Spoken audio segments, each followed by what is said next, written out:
reason for that is that we need to start asking questions. But we come to the questioning at the third role play. But we can start at the second role play because we're already sophisticated. So we'll go through conflict resolution and negotiation, and we'll go immediately into questioning. Because questioning is by far the most powerful way of resolving or understanding conflict. Because Anwar doesn't know he has a problem. So it's going to come to a shock to him in any case. So how you land that blow is very important. And that was a great way of landing it. Right? You've got your information out, but what happens is that when we come under stress, when we come under attack, our body produces a natural hormone called cortisol. Cortisol invades your body and basically shuts down your thinking. You shut down your thinking because the brain uses up a lot of energy. And in cortisol, what it is a very primitive hormone. It basically says you run or you fight. It's a fight and flight response. So therefore, all your energy in your body, in your mind, is being oriented to, do I run away? So, when he starts off with, Anwar, you're a bad boy, the first thing Anwar has to do is get up and run away. Leave this meeting. Or the other one is he's going to start fighting.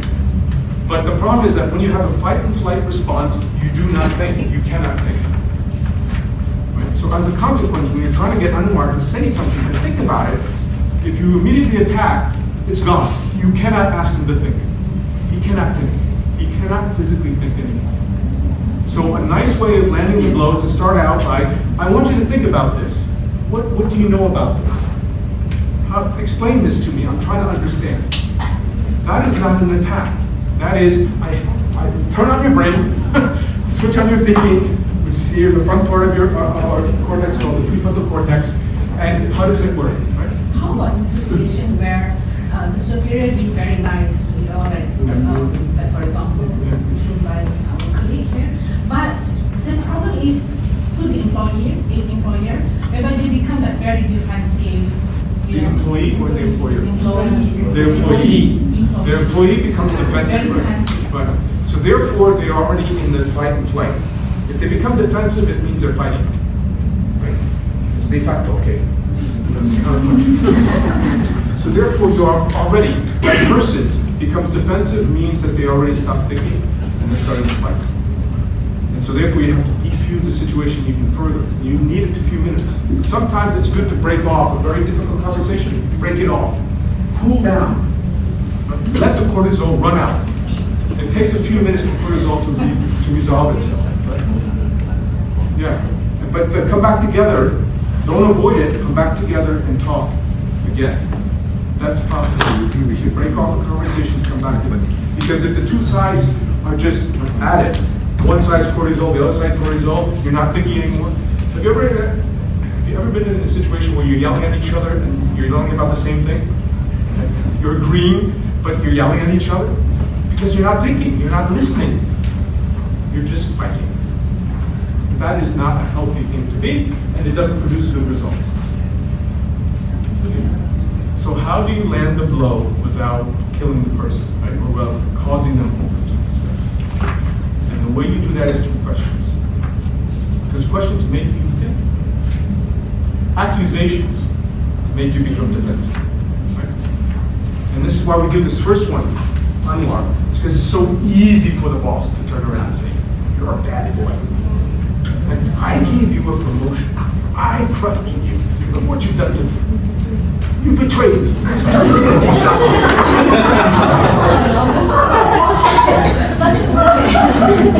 you're right. You're absolutely right. You're absolutely right. But then is how do you treat it, right? So the one is like, this is very serious offense. This is a sackable offense. And as a one is a sackable offense. So that's a very serious offense. How do we resolve it now? Not in a month. How do we get to this now? This is like, wait and see. You've been warned, but come on, pick up. Far less aggressive. So again, you can choose which extreme do you want to go. Do you want to be wait and see, or do you want to be you better change right now or else? Or else. And again, Anwar is shut down right now. It's like, oh my, I'm going to lose my job? Right? I'm productive. One of the things that, and one of the reasons why we do Anwar is because Anwar is young, right? Yeah. Anwar is what we call a Gen Y. Gen Y, basically people who were born after the 1990s, right? 1990s. Most of you are Gen X's, which are basically from the mid-60s or late 60s to the 1980s. Gen X's have a different perspective than Gen Ys. Gen Yers are very, have huge blind spots in terms of their interaction with others, their behaviors in public spaces. They're very good in private, because they're great at social media and at being online and playing games and all that, being an avatar, but that's not real life. And they're very awkward socially. So what happens with Anwar in his blind spot, yeah, absolutely, he doesn't see that his behavior is impacting others. And you'll have this more and more often as young people come into your organization. They are not as sophisticated and as culturally aware of others in their interaction. Having said that, Malaysians tend to be much more community oriented. So your younger people tend to know each other and work with each other. They don't have it as bad as we have in Europe or in North America, where really these kids are growing up alone. But still, they do crazy things that we don't understand why. Because they don't know. They don't see it that way. Anwar does not see the fact that he is coming in late as being an issue. He sees his productivity. I'm great at what I do. That should be enough. And so you have these discussions that come up more and more often. And that's a great way to start the discussion. Yeah? Any other comments on Anwar before we move on? And those of you who did it for is more or less the ones you're going to be tough on them first. Tough love, right? Hit him, then reassure him. But make him warning. Yeah? How severe that warning needs to be depends on how. The other thing is that just because you're upset doesn't mean you're right. The boss is upset. But is he 100% right? Does it make sense to give him a warning at this point? I'm upset, I want to show it. Is that right? Is that helpful?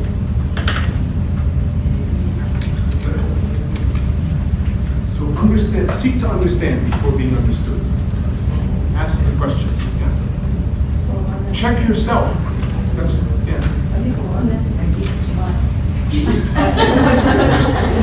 Yeah, but you're the observer. Which is really interesting. Because you should have nothing to say in this.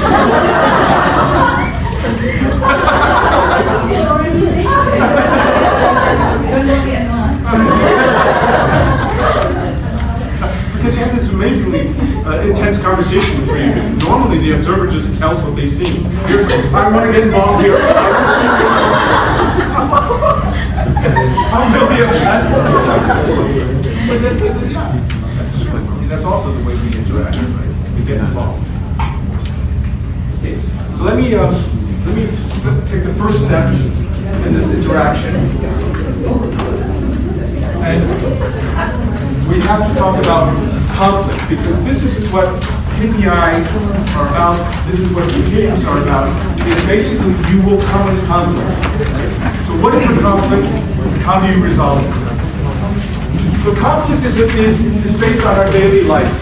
It's something that happens at work, at home, when you're with your friends, etc. Nothing is ever perfect. We all have problems. We all have problems. Conflict is healthy. Conflict is healthy because conflict results in learning. You can only learn from conflict. You can only learn from having differences.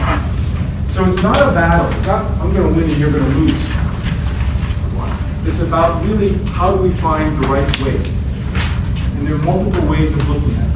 Right? Conflict is not single dimension. There are multiple dimensions. And this is Thomas Gilman. They basically looked at conflict and they found that there are 5 different ways of resolving conflict. And those 5 ways are avoidance, collaboration, compromise, competition, and accommodation. The key here is that we tend to favor one of the 5 as individuals. As an individual, I would rather do, describe one, accommodation. I'd rather give up. That's who I am. Have we had bosses who avoid, right? Conflict. Don't show up to meetings. or as when they see you coming out of the car park, they turn around the other way, right? Not confronting the reality, not answering the question when it's being asked. That's avoidance. And that might be their best or their preferred way. So we all have a preferred way, but your preferred way is not always the best way. That's the key. You need to accommodate depending on what situation you are in. If you're an unmarked boss, whatever that situation may be, right? And there are two ways of looking at it. One is that how important is that relationship to you? How important is the relationship between the boss and the unmarked? If the boss doesn't care about unmarked, slap them, get them out of there with a warning. You don't care about the future of unmarked. But obviously the boss is invested in unmarked. The boss wants that relationship to build because unmarked is a good worker, he needs to be motivated, etc., but you still have a conflict. Still need to resolve that conflict. So it's highly possible that the boss is not down here in the low cooperation, but in the high cooperation with unmarked. The other thing is that what we call assertiveness, or in many cases urgency. How important is it to solve this issue right now? How urgent is it? How high a priority is it? Unmarked being late is not impacting the business, but it's impacting morale. It's impacting the culture. So therefore, you could say it's not very urgent, but it is a priority, right? We need to move it up here. It's something that needs to be resolved today, and I want to talk about it today. That's right. So, how important is the relationship, and how urgent or high priority is that to be resolved? And if that's the case, then basically low priority, low interaction, you can avoid. Step away. I don't want to talk about it. You can do that. But you have to realize that you're not building a relationship and you're not solving the issue. Avoidance is doing nothing. On the contrary, avoidance is pushing it even further out, right? So you're actually increasing the problem. So be very careful in what you avoid. When the relationship is not important and it's not a priority, I don't need to address it. Don't worry about it. Another way of looking at it is to turn around and say, my relationship with that person is very important, but it's not a priority to me. Accommodation. Do what you want. I accommodate my wife a lot. the reason is that what's important to her is sometimes not important to me. I don't care. I don't care if you do that. Go do what you want to do. This is important. Yeah, I know. Go do. But it's not important to me. I don't have a risk. I don't have a need for it. So I let her do. Yeah, go do. Right? And the same with me. You worry about that? Yeah. Okay, do it. It's not just my wife, it's myself too. Now, as we increase in the urgency and priority, now you have to address it. You cannot avoid it and you cannot accommodate it. What can you do? The first one you can do is compete. That's kind of like what happened to me. I'm the boss, I'm going to whack you with a 1. I win, you lose. You just do what you're told to do. I tell you, you do. That's competition. You can understand that competition only works under duress.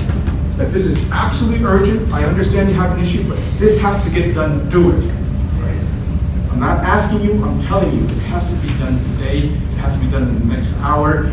Yes, I understand you have issues, but sorry, do it my way. And that happens. And that's okay to happen. Not often, but it's okay to happen. Depending on the circumstance. Clearly the best is this famous collaboration. I win, you win, let's find the best solution together. And that's the unmarked with the boss who basically says, how can we work together? How can we collaborate? How can we make this happen? That we resolve this issue, that you win and I win, and the organization wins. Collaboration is great. Collaboration takes time, takes trust, takes a lot of energy. So it's not always the best, but it certainly is a great outcome for both parties involved. Because you're building a relationship and you're solving a problem. Wow, it's great. But it doesn't always work. And you're not always going to get to where you need to be. And then sort of like the last one. in the middle, in the gray zone, a little bit of this, a little bit of that, compromising. Compromising is not the best outcome for conflict management. It's acceptable, you win a little bit, I win a little bit, okay, thank you very much, move on. And basically, there's also saying in compromise is that, yeah, you're right in some regards, so we give that to you, but I'm right in some regards, so I give that to me. We split the difference, but it's not always the right thing to do. It's not always the best thing to do. So this idea of conflict management is, half-half, take it. Not always. It's certainly not always helpful. It's not as everything becomes a negotiation. Everything becomes a compromise. Let's negotiate this. Life is not a negotiation.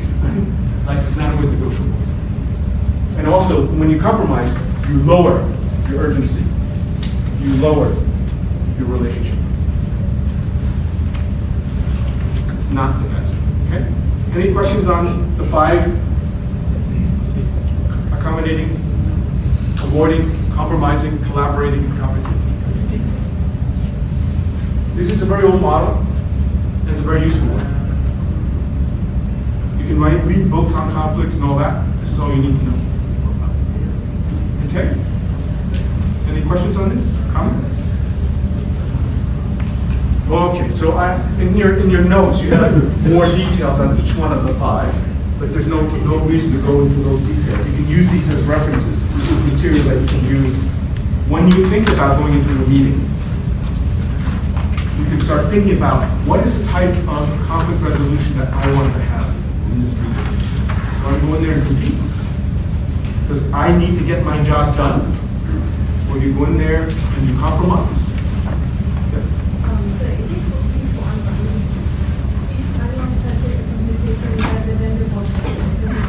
That would be interesting, wouldn't it? In this scenario, is actually the boss. It's like the boss of the Really? No. Nothing says in the scenario that the boss has to start. The boss naturally starts. Because that's what we've been taught. The boss called a meeting. I don't know why I'm here, right? What's the problem? Right? So you want to get the person who doesn't know what the issue is to start the conversation. It's harder that way. But the way around that is to make them take the lead. And the way to take the lead is to start asking questions. Because when you talk, like I'm doing a lot, when you talk, you cannot listen. If you cannot listen, you cannot learn. You cannot understand. You're making yourself understood to others, but you cannot understand their point of view. So you really only can learn their position, what they're thinking, etc., if you ask them questions. That's the key. That's the key. So collaboration, compromise, and halfway, competition, I will lose, and then accommodation. So be flexible in that regard. So basically, when you come to a conflict, the first thing you need to do is clarify. What is the potential disagreement? And that was what's so good about that back, what you did in the back. You clarify what the disagreement was with telling him. You had him telling you. That's why I said it's very powerful. Establish a common goal, right? So what are we going to do here? Why are we meeting? What's the objective of this meeting? How can we do this better? Things like this. Discuss ways of finding the common goal, determine the barrier, and then agree on the best way forward. Verify this is what's going to happen, and that you agree on how to make it happen. Okay? Conflict. That's it. Easy, easy. Easy, easy, easy. Negotiations. Now that you have a conflict, we have to negotiate, right? We have to come to an agreement. So what are we going to do to negotiate? You can take books, you can read books, you can do seminars, you can spend days on negotiation. Your entire program, sales programs, are nothing about negotiation. I can tell you negotiations is very simple. It's very simple. The first thing is, you need to have what's called a LAC. That is the best alternative to negotiate. It's what we call a plan B. Right? So plan A is what you want. Plan B is if you don't get what you want, what do you get? Plan B. The best negotiators in the world are the ones that know their plan B. That's the one they work on. That's the one they secure. Because once you have your plan B secure, you can go for all the freedom in the world. Relax, ready to go. You can ask for everything. But if you're desperate, if you only have plan A, I need this, the other side will know that. They'll guess it, they'll feel it, they'll smell it. And then they go for the kill. He's so desperate, I'm gonna bring him way down here. Then I'm gonna shave him till there's nothing left. Nothing but skin, no hair left. Take a razor to him, right? So don't ever go into a negotiation without having figured this out. If you can do that, have your plan B. Anwar went into the negotiation unaware. I don't know what the problem is. That is not a strong position to be in. So very often in the planning phase is what will happen if this happens? What is my plan B? What is my plan B? And some of you have the plan B, and some of these cases where you say, I just need my job. We'll do something else. That's insecurity, you don't know what that will be, but at least you have a plan. You're not so desperate that you'll give everything in order to get what you want. And remember, we'll do this later on today. We read body language. We read body language. And so if you're desperate, the other person realizes it. Without even saying anything, they realize it through their eyes. You can smell fear. Your senses are over there. Your voice is real high. I'm going to give you this voice, please. You start crying. Right? Yeah. Those are sure signs. So do a bad one. Do a bad one. And then also, understand how far you're willing to go for plan A. How far? What is your reservation prices go? How far are you willing to go before you say no? So have a plan B, have an idea of in your plan A, the one you want, how far are you willing to go before you say no? Before you say thanks, I will go walking. Reserve prices go. So reference reservation price is the highest price a buyer is willing to pay for the goods, or the smallest price which a seller is willing to sell. And so if you have the highest buyer and the lowest price for the seller, you basically have this zone called the ZOPA. It's a zone of possible agreement. But ZOPA is okay. More importantly is the reserve price. What are you looking for? And then you try to figure out where the overlap is in your negotiation. A couple more things on negotiation. The first thing is that your boss has strength and power. They are the one with the authority. So therefore, what do you do to counteract that strength? You have a couple of things. You have knowledge, information, and you have time, pressure. So I'm not sure if you work with others, or you depend on a boss. He's very demanding. You don't deliver stuff in advance, you're hanging on to it. Until they are desperate for it, then you give it to them, and you know you're going to have an easier time. They're not going to complain, they're going to just take it. Or holding back information and knowledge because you can use that against the boss. You do it instinctively. Don't feel guilty. It's not being dishonest, it's just the way we are. So as people, when the bosses start acting as we are one team, we have trust, you are given empowerment, then this strength and authority diminishes, which means that this information becomes shared much more readily, things get done much more quickly, etc. This triangle goes in reverse. When you build trust.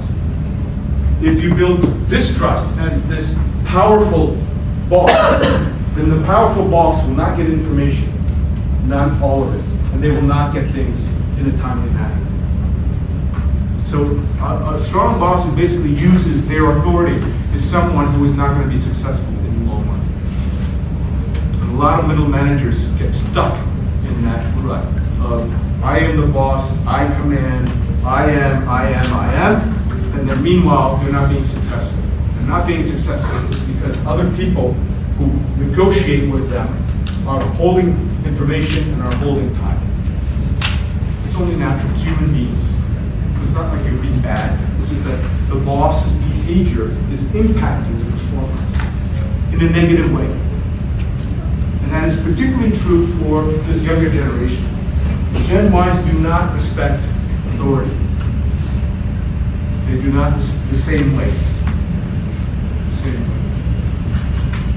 Right? They don't recognize it. They recognize it as not strength but weakness. If you're yelling at me, there's something wrong with you. And that's very, very true. If somebody's yelling at you, it's their problem, not your problem. It took me years to figure that out. What did I say? Why are they mad at me? And after a while, I realized they're yelling because they're unsure of something. Something is wrong with them, not with me, with them. So what can I do to help them? Because they're obviously hurting. They're yelling at me. We had a couple of clients like that. We used to go into meetings. And this guy, what is his problem this time? Not with me, his problem. Right? His problem was that he didn't have the trust, or he didn't understand what we were doing, or something was wrong. So it's our problem to try to explain to him how to get better. But it wasn't about me. I knew what I was doing. So it was a matter of my communicating better with him. So we write a little books. This is how you do it. Make you feel better? Okay. Extra work, but that's okay. So it's very much that. So using yelling and commands, that means there's something wrong with them, not with you. Last piece of negotiation, this preparation is very, very important. Remember BATNA? Prepare your plan B. Make sure that you know how far you're willing to go. Are you willing to go down to a 1? Okay. Are you willing to not take anything but a 3? Understand that. What are you looking for? And then, getting opening and starting is so important. This is the most important thing. You do it nicely here in Malaysia. You say, have you had your lunch? How are things today? How's the family? How's it going? Always start off in a very polite way. That's great. When I was working in Germany, the Germans always start out at the highest point. They start by yelling at them. They don't even say hello. I'm really mad at you. Where the hell did this come from? Hello to you too. And then the Germans spend their entire time, from the height of that super emotional screaming, they spend their entire time diffusing themselves, bringing their cortisol back down. So that at the end of the meeting, it's like, oh, we're all good friends. So why did we start there and get down here? Why don't we just stay down here, right? And talk like human beings. So if you ever enter, if you ever have doings with Italians, who else? Latin Americans, so from South America, Germans, they're all like super emotional. Whatever. And you know it will pass. Right? Just let it through, let it through, let it through. Okay, now it's business. So opening is really super important. Getting the right tone and making sure that the cortisol doesn't kick in, because you can't think of the cortisol. And then negotiate, discuss, come to an agreement and make sure that you both understand that agreement. So verify that that agreement is what you understand it to be, what they understand. Do we agree that this is what we're going to do? We're going to see this in a second, but these are about open-ended questions, and this is about a closed-ended question. We'll come back to that in a minute. The type of questions you ask dictate what type of area of the negotiation you are in. So preparation, we talked about it. Your background, your reserve price. Get prepared. Why do they want this meeting? What do I want out of this meeting? What do they want out of this meeting? How can we look at this? Are we going to have a conflict? Why do we have a conflict? The opening being very, very important. Let's do this. Basically, what happens is that the idea is that you can either go in with what's called a red state. A red state is someone who is manipulated, aggressive, intimidated, they come in full blast. Right? Unwise boss pointing at him, you are doing wrong. That's a red type behavior. And we're all taught that that's a good behavior in negotiation, particularly the boss. The boss has to be tough. The boss is always right.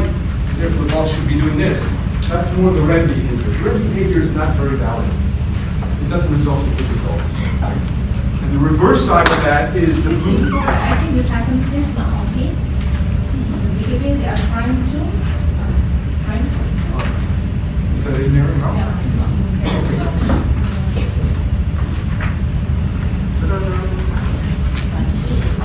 Magic.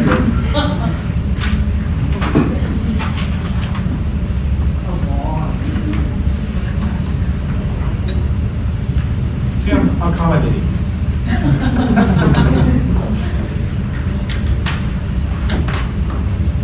Avoid. They provoke the behavior they're trying to avoid.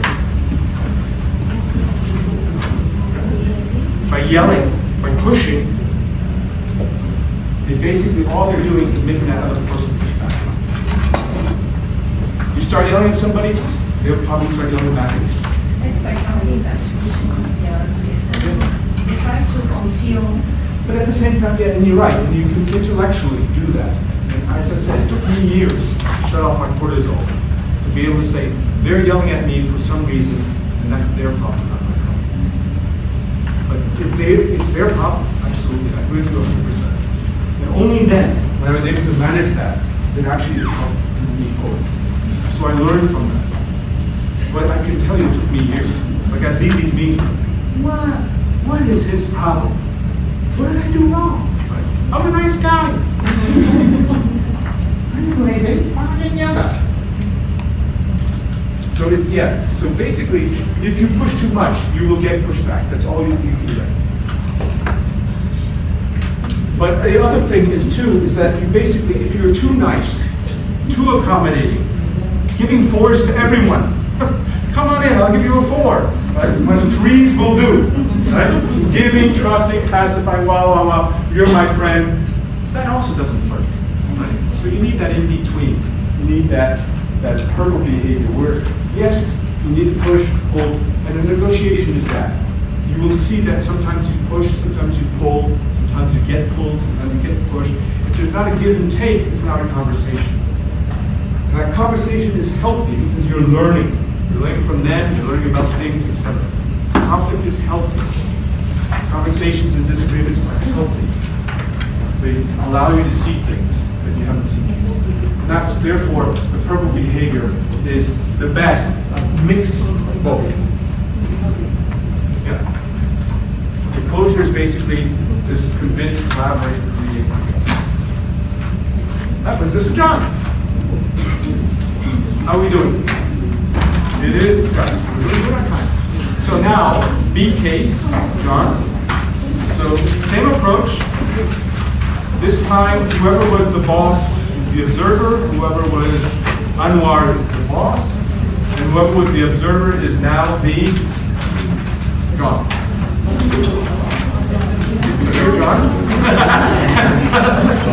You're the boss? Wow, that's going to be interesting. You're the observer, yeah. So same idea, you read the text, you basically think about it, you change it around. So B.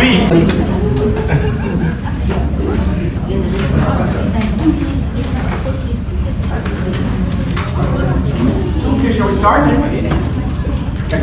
So did anyone give John a 1? Anyone? Look at my favorite group. Anyone? No one did John? How about a 2? Anyone get John a 2? Anyone else? 2? Anyone else? So we have 2 2s. How many 3s? 1, 2, 3.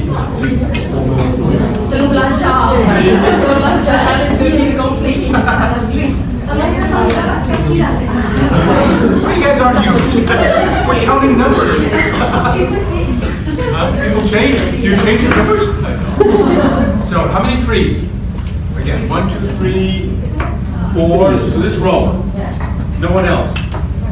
5. You? What did you get? You gave a 2.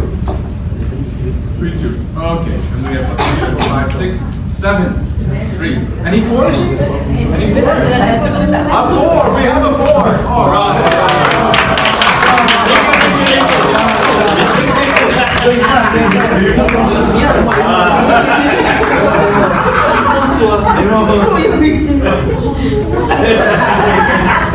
I'm glad you agree.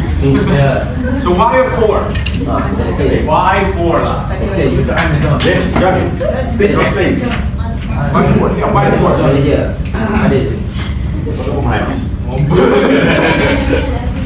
Because that based on the previous records, Yeah. the Jones is very consistent because we got 4. Yeah, previous years. Consistently got 4 of 4 on everything. Yeah, on everything, yeah. Yeah. So he's a hero, so just because you come in doesn't mean he's changed, right? Okay. But he has some problems, no? He doesn't. You're a very emotional person. Go ahead. Mike? Mike? What about the inconsistencies? Hey, what about your big boss? Boss man said, hey, I want this guy fired. So you're going to give him a 4? Oh, yeah. Unless you want to get fired. Not easy. But you're right. John basically has had very strong numbers. So you're doing the job. You don't know. You don't know. So the question is, how do you ask John what the real truth is? The big boss is saying one thing, John's previous boss is saying something else. Where's the reality? Where's the truth? Where does the truth lie? And one of the things to turn around and say, I don't know. So I'll go with what's been given. I don't care what the big boss says. I'll keep it to myself. I won't tell him. And we'll start with the 4. But most of you did not do that. So those who decided to give a 2, why a 2? Why did you decide to give a 2? Why? Why did you laugh? This is a sad story. Why a 2? It's a discussion, so don't worry. There's no right or wrong answer. I'm just interested in knowing what you think. Why a 2? Why did you give a 2?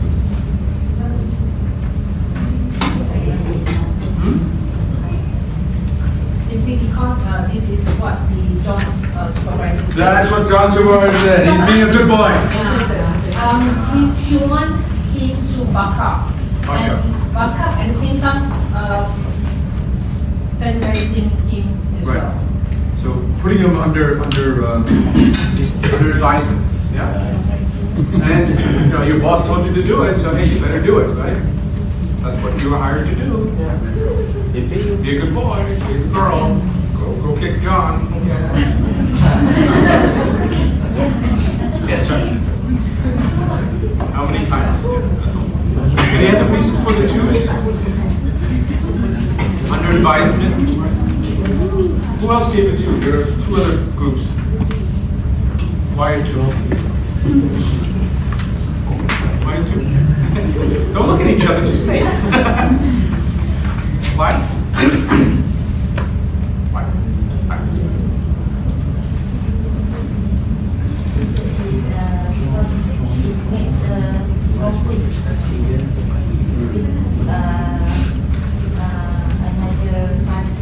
Right. So it basically says things are not perfect, right? Things are not perfect. We have to come to some understanding of how to change. John, you must change. You have to improve here. But you could have done that with the 3, no? You could have said, hey, you were a 4, you're really not a 4, we have issues, right? Do you really have to go down to the level of a 2? You are really having so many issues that we have to really up your level significantly to get to the norm. because the norm is 3.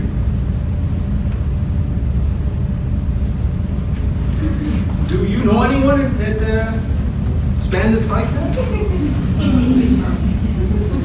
Like the old way of doing things? I don't worry about it. It'll take care of itself. I know what I'm doing. The boss, I know better. Yes, they have great value, but there are also issues. How do you take someone who has great value, and there's good value to the company, who's doing great things from the technical side, and yet who's not doing them the right way, who doesn't have the right behavior in terms of discipline, who may or may not have the right behavior, certainly in terms of accountability, or for that matter, in terms of customer driven, right? Because customers are complaining. But customers aren't always right either. Customers sometimes complain because they want something, not just because they're all perfect. So there's this very delicate balance. This balance that you need to do, particularly when you're new in the job and you don't know. And the problem is that more and more, if you are still about 10 years away from retirement, and most of you are, you basically will find that in the next 10 years, we will know less and less of what our job is really supposed to be about. Because the entire business is changing. What we call Industrial Revolution 4.0, the IoT of water, is going to have an enormous impact. We don't know what it is, but we know it's going to be a big impact. And your jobs are going to change. And you're going to end up in jobs where you do not know. You do not know. You're going to be like John's boss. So how do you find out what you need to know? And the only way to do that is really to work together. To become interested in learning. That's the studious. To become focused on the customer. And that's what we teach when we do leadership development and innovation. We say the answers lie with the customer, somewhere in there. And only by understanding the customer needs and what they're going and what they're doing, can you actually help and move forward. So a lot of these things about customer questionnaires and things like this are very, very important. Communication are very, very important. To understand what is happening. And you are the people who are at the market level, particularly those that are in the region, right? You see, you smell, you hear things. Those are very, very important messages to bring back and to actually start working with. And if you're at Putrajaya, get out in the market. Go visit the region. Find a reason to go out there and talk to people. Talk to customers. Understand what their needs are, because those are very, very key. They will help you move forward. Because John, yes, he has a lot to bring, but he also has some bad things. How to repair the bad things and make the good things shine. It's going to be a delicate balance. Always, always, always. And one way of doing that is to turn around and say, John, I'm not going to touch you. It's okay, but we need to work together. Or you can turn around and say, hey, wait a minute. We've got some real issues here. Let's try resolving them. But understand, I appreciate what we can give to you. John knows things. John knows how to get things done. You don't. We have to be humble. As bosses, we have to be humble in talking to our people. Particularly the Gen Ys. They're very, very special. You know, we're working with a fintech company. Fintech, financial technology, everything online, right? Bitcoin and all that. All this new stuff. The bosses don't know anything. The coders know a little bit, the people who are doing it, but they're really super bizarre people. They work between 2 in the morning and 6 in the morning. Right? They work at odd hours, they do odd things. And the way that they actually, this Gen X, or someone who's more or less your age, is managing these people, he's using WhatsApp. So on a daily basis, he sends them a WhatsApp message. I want you to do this today. Today only. Forget about the today. I need you to do this. And then when they do it, he sends them a thumbs up. And when they don't get the thumbs up, they get upset. They don't like it. They don't like it. So he has to then go have to interact all the time with them. Sit around a coffee machine talking. So how's it going today? How's it going today? Not in the past, not in the future. How's it today? How can we help today? Oh, you did send me a WhatsApp. Yeah. It's very nice. 2 weeks ago. Sorry, I forgot.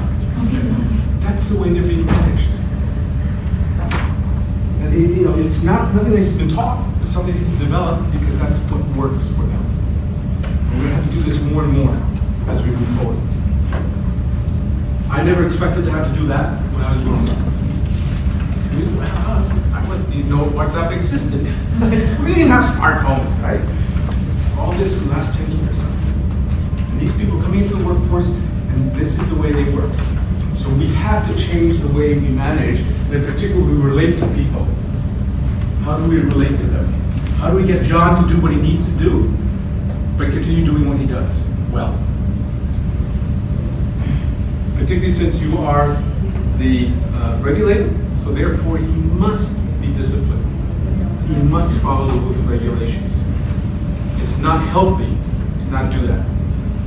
You cannot become span of the future if everyone does what they want to do in disregard to the regulations. Did you find your conversation easier if you asked questions? Have you started asking questions as a boss? Those who played the boss?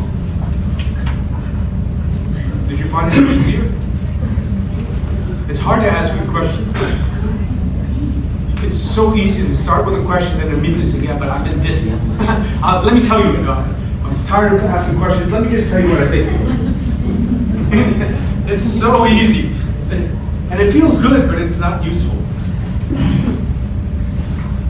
It takes time. And what we're going to see next is an example of how you can use questioning.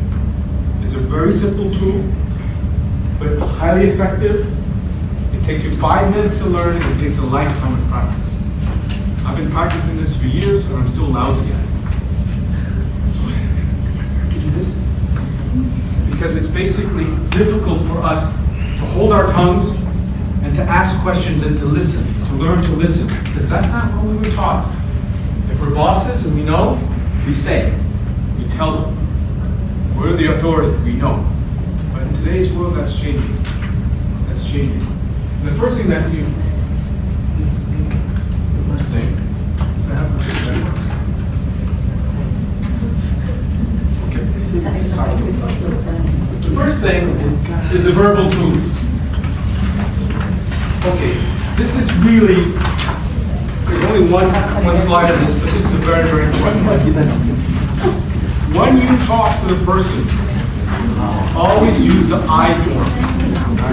I form. Not you and not they.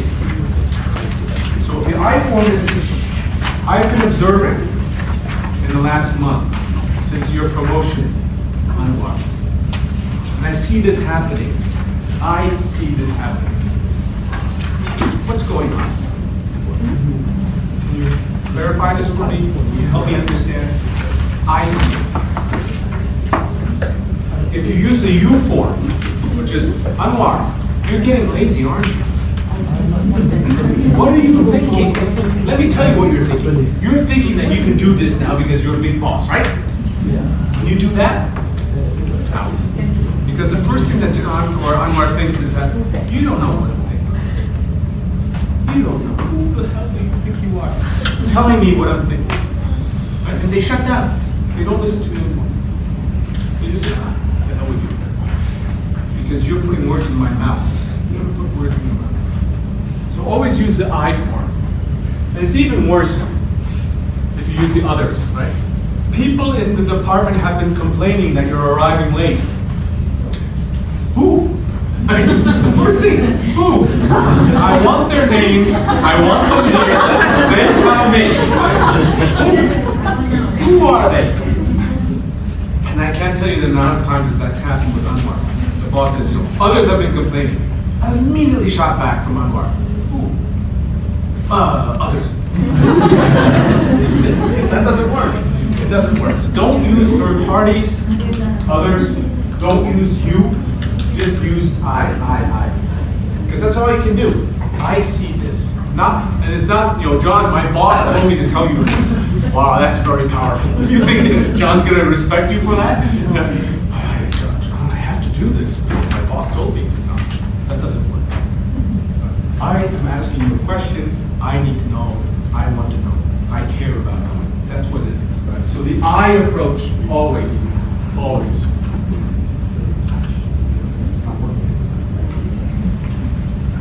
All right. The other one is, now that we are focusing from me to you, I, the second thing is, what are you going to ask? What are the questions you're going to ask? And this comes down to a coaching methodology or a model called GROW model. And the GROW model has been around for about 15, 20 years. It's by far the easiest, it's by far the most efficient, successful of all models. So slowly but surely, the GROW model of coaching is taking over all other models. You can become a certified coach in multiple different models, right? There are all of them out there. The GROW model is the easiest to understand and the most useful. So a lot of the people who are now being formed as coaches are being formed under the GROW model. Now the GROW model is very simple. It basically uses 4 types of questions. The first one is the G for grow, and it's basically questions about the goal. Where do we want to go? What do we want to do? Right? What do you want to achieve in the future? And then things like, well, what benefit does that give us? What can we achieve if we get there? So it's about the future. That's a G question. Then once you have the G, so the goal established and understood, then the R comes in. The R is the reality of the situation. What's happening now? What's the challenges that we're facing? What are your major challenges? How do we overcome them? What are the types of things? How far away from the goal are you from today? What are the things we need to have in place? So that's an R, the reality of the situation. Then once you have the goals and the reality, you can look at different options. How do we get there? Explore different ideas and solutions. That's it, O, the GROW model. So, what could you do to move towards your goal? What else could you do? Is there any problems with resources? Let's think outside the box. Let's contemplate, what if we could do it this way? Would that work for you? Options, yeah? And then the last one is, okay, now that we know the goals, now we know the reality, now we figured out multiple options to get there, do we have the willpower and the motivation to get this done? By when and will. So W sometimes is also said, when, but actually will is a more important word. Do we have the willpower, the desire, the burning desire to move forward? If there's no desire, then there's absolutely no reason to have a goal. The reality and the options are not very important. This is an important series of questions. By when? What type of motivation do we have? Do you have the will to move forward? That's it. There's 4 types of questions. Goal questions, reality questions, questions about the options to get to your goal, and do you have the power or the motivation to move forward? That's it. As simple as that, and as hard as that to do. It is very hard to do well. So one of my network partners practices with strangers on trains, practices with family members, practices with students, practices all the time. Practice, practice, practice. And he's gotten very, very good at it. You don't even know he's asking the question. He's gotten that good at it. So it's a matter of just a practice, that's all. Do you have the will to practice? Right? So that's the key, is that these are very powerful questions.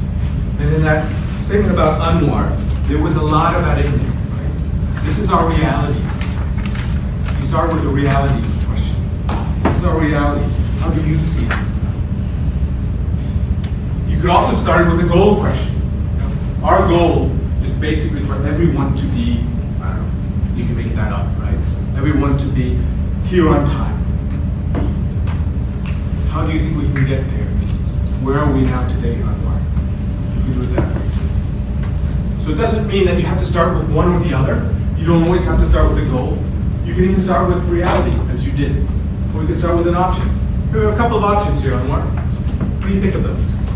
One is you get fired. No. Exploring options. Okay? Now, there are two types of questions, or actually there are four types of questions, but the two that are really worthwhile talking about.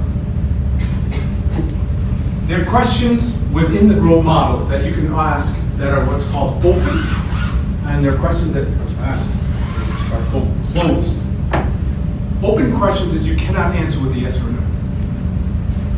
So how do you feel today is yes or no? No, you cannot, right? You have to say something. And that saying something conveys information. So an open-ended question is basically prompting them to think, to provide you with some sort of intelligent answer. It shows something about them, their feelings, their knowledge, their perspective, right? Their facts, what they know as information. So open-ended questions are very important. But there are also room for yes and no answer questions, which are called closed questions. For example, towards the end of a conversation, do we have an understanding? Yes or no? Do you agree that this is what we should do? Yes or no? What is your understanding on this issue? Okay, blah, blah. Let me repeat it. Is this what you understand? Yes or no? Okay. So basically, this is confirmation. It's very, very important to get yes or no. If you leave everything open, you're never really sure. But open-ended questions are really important, and they're hard to do. Because always like yes or no. I want to just confirm this. Yes or no? I want to confirm what I'm thinking. Yes or no? Okay. I want to confirm how you're feeling. Yes or no? Right? It's very easy. So then the whole conversation is yes, yes. No, yes, yes, yes. And you're not getting anywhere. Open-ended questions open up the world. That's what they call open-ended.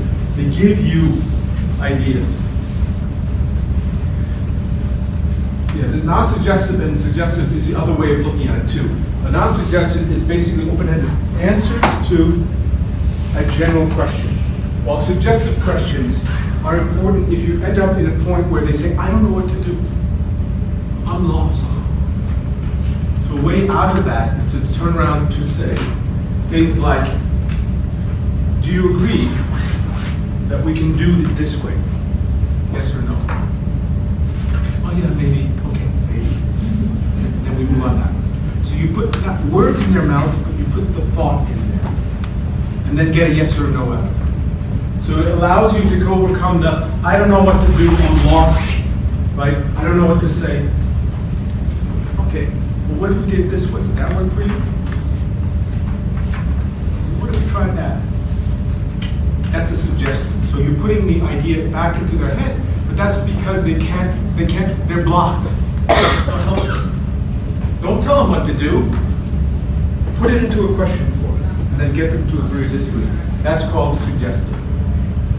So non-suggestive, suggestive, open-ended, and closed questions. The ratio you want is about 80% open-ended question, non-suggestive, and about 20% in the closed. Why that? Because with open-ended, you're getting information, real information. With closed-ended questions, you're getting confirmation. So you need confirmation, but the vast majority of your time should be here, asking questions. Have you had bosses that ask nothing but questions? No, you don't. Every so often you get someone in the class who says, yeah, I have a boss who has the 5 whys. Have you ever heard of the 5 whys? Oh, what a painful ass. I'm sorry. What a painful thing. What a painful thing that is. Why? And it makes you go deeper, true, but it's really irritating. It's not necessary. It's not really honest conversation. It's just like, why? You start counting whys. You start counting whys. Everyone starts counting whys. But it does have a purpose in the sense that you're trying to get down to a deeper level. But there are so many better ways to do it than just simply asking why all the time. And so that's basically what it's about, is asking questions in the right way, understanding perspectives, building questions, GROW model questions. These are pure GROW. Non-suggestive, open-ended questions, pure GROW. Those are like honey. Those are very great. So many questions is non-suggestive to my right to say that this is what you understand it to be. So making sure that they understand. A building question. Suggestive, but open-ended. Why would this solution work for you, as an example? Right? And then the famous, I don't know what to do, I'm lost. Okay. How about this? Close-ended, yes or no, would this work for you? So it's still a question. All right, any other points or comments about questions? Because now we come to the last one. And I expect great things out of you. Because we talked about talked about questions.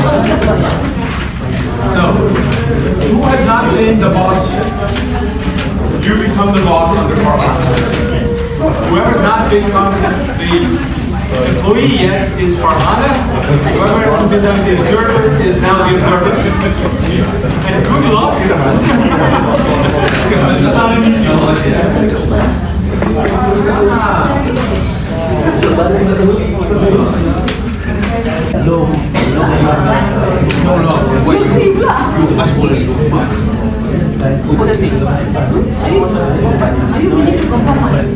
How are we doing?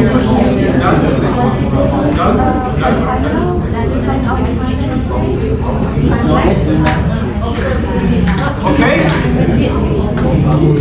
So Farhana, how many who play Farhana want to quit?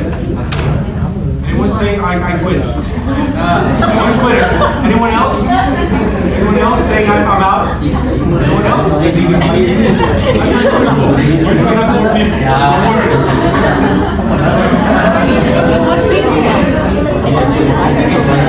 Let's just go back to the start.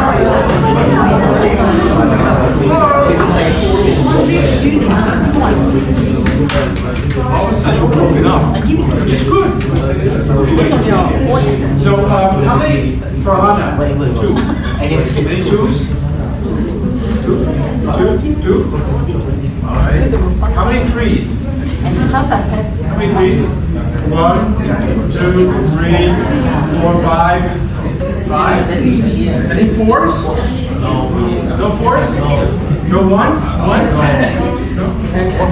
Okay, the twos. Why the two? As new. Sorry? Who said it? Somebody said something. I heard something over here. So why two? As new worker, she should refer the senior how to follow the new procedure. See, even she's performed well in first 7 months, but the last 3 months we do a big mistake and affect our IT department all his performance. So if we give her please to apply to others, and then the reason he try to avoid his supervisor is one bad attitude because she should refer anything. So the supervisor is like, yeah, it's all Farhana's fault. It's hard to say. It's all Farhana's fault. Yeah?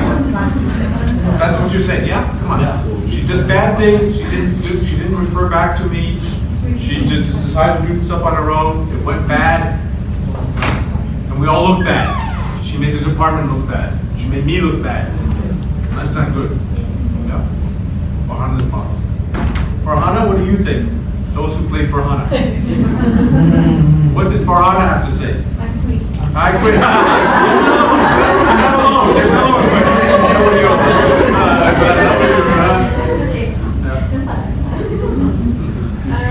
My opinion is that Farhana not being given a good what we call session to explain. Right. Actually, she did a good job, but she didn't been given The opportunity. to, I mean, in the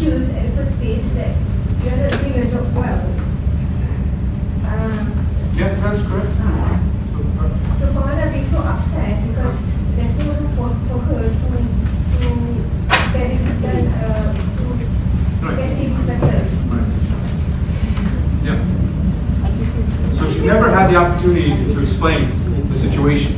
The boss had already made up their mind. Yes.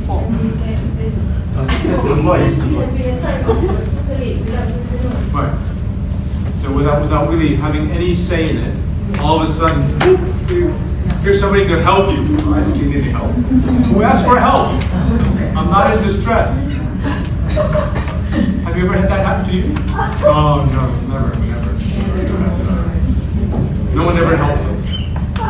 Yeah, but you're right. Right? So Farhana basically, yeah, she made a mistake. Okay.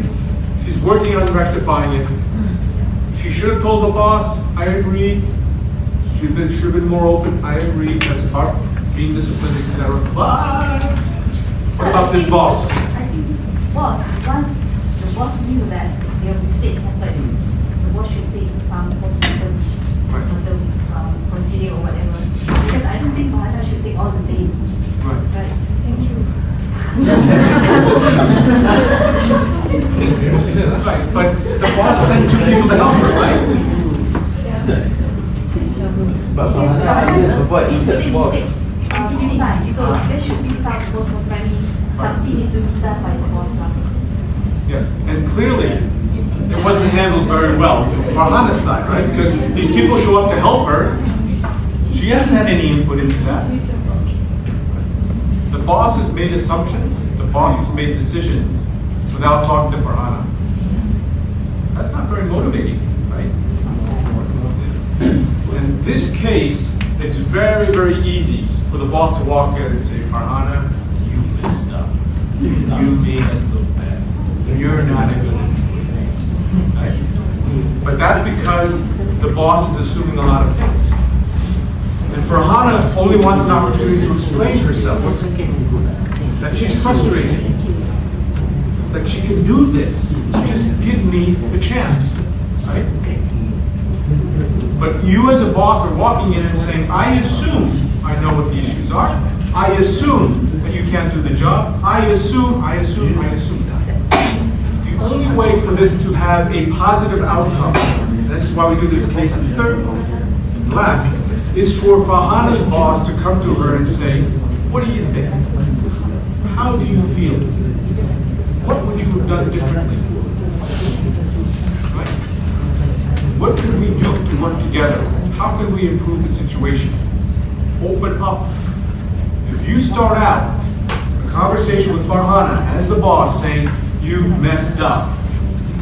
It's a good thing I'm here to help you, right? Bad attitude. You are going, 90% of the time, Farhana says, I'm out of here. I'm sick and tired of this attitude. I'm sick and tired of this superiority, this authority. Tell me what to do. I know what to do. Just give me the opportunity to do it. But that conversation will never happen unless the boss opens up. And for the boss to open up, they have to say, I'm assuming something here. That's very, very hard to do if you're a boss. You are constantly making assumptions about who that other person is, what they're doing, why they're doing it. Very similar to Anwar, right? The boss, first time around, doesn't look at productivity. He looks, or she looks, at the fact, you're coming late. That's an observable behavior. But for Farhana, it's not that easy, right? Because the boss did not observe the behavior. They observed the outcome of that behavior, which was problems. So they didn't really observe it. If you don't observe it yourself, that means you're making assumptions. Remember that. That means you're making assumptions. If you make assumptions, I can guarantee you they're wrong, because it's a perception. So the only way to overcome something, particularly if you haven't seen it with your own eyes, is to ask. To get their side of the story first before you tell them what you think you should do. And for Farhana is a very, very, very different outcome. If you start as the boss, asking Farhana what she thinks. And almost guaranteed that if you start out with, you've been wrong, you've done this, not, I've been embarrassed, etc., Farhana's out of that. And she's a good worker, right? She does a good job. She's been proving herself, yeah, she's made mistakes. We all learn from mistakes. We're allowed to make mistakes.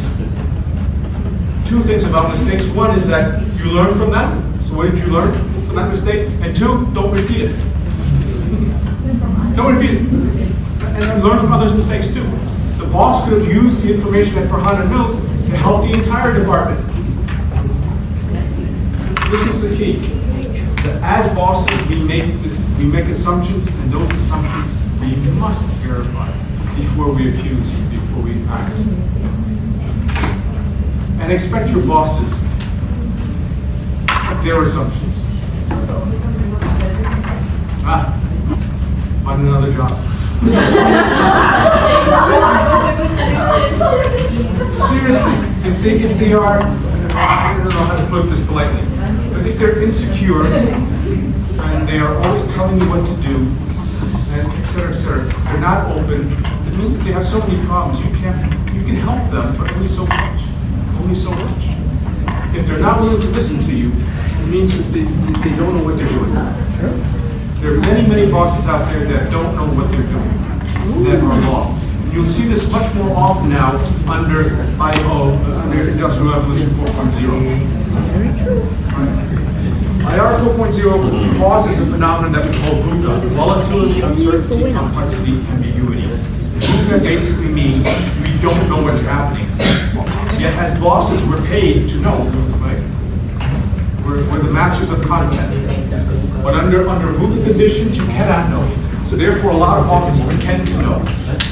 And they make decisions that they know are wrong because they know that they're pretending. So they're mad. But actually, employees are equally mad because you know what's going on. You're in the market, you know what's going on, you're in contact with customers. So therefore, you know that the decisions they're making are wrong. But you're saying, hey, you're the boss, you know. Go ahead, boss. What should I do, boss? Tell me what to do, how to do it. That kind of employee is not helpful either. You need to work together. But many bosses are insecure.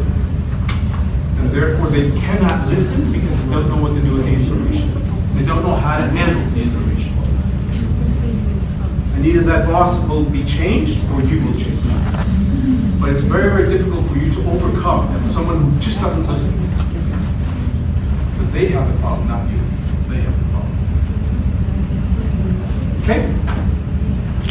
We do have one more thing to do, but today to talk about. I just want to say that basically we constantly communicate what we're feeling, what we're thinking, where we're at through our body language. It's a very powerful tool. In a 30-minute conversation, about 800 nonverbal signs are given. And we, as individuals, as people, know how to read them, by and large. We make assumptions, of course, and they're wrong, but by and large, we know how to read them. So be aware of your body. Be aware of the signals that you are sending. If you're stressed out, you will show up as stressed out.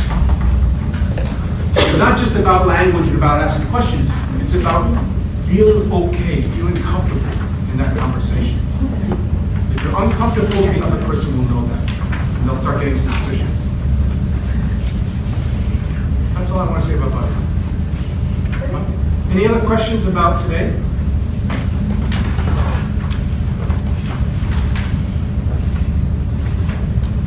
So you have a new performance management system. Good luck. KPIs and behaviors